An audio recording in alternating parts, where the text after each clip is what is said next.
महाराष्ट्रातला पालकमंत्र्यांचा विषय आहे. रायगडच्या पालकमंत्री पदावरून अजूनही धुसफूस थांबलेली नाही.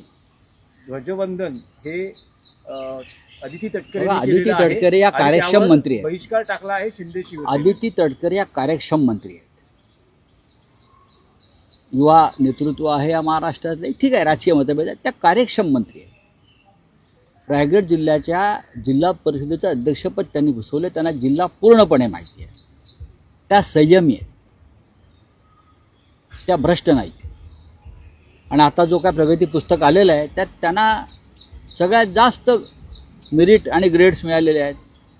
रायगडसारख्या जिल्ह्याचं पालकमंत्रीपद हे गावगुंडांकडे असता कामा नये. कोणत्याही अत्यंत संयमानं काम करणाऱ्या व्यक्तीकडे असायला पाहिजे, जो भ्रष्टाचाराच्या विरुद्ध ठामपणे उभा राहील. आणि मला असं वाटतं की एक चांगला चेहरा आहे.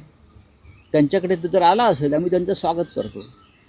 प्रगती पुस्तकाचा जर विषय काढायला गेलं तर त्यात मुख्यमंत्री आणि उपमुख्यमंत्र्यांची खाती ही सगळ्यात खालच्या क्रमांकावर दिसते. हो, पण ते परीक्षेला कुठे बसत आहेत? ते कॉपी करून पास झालेले लोक आहेत ना.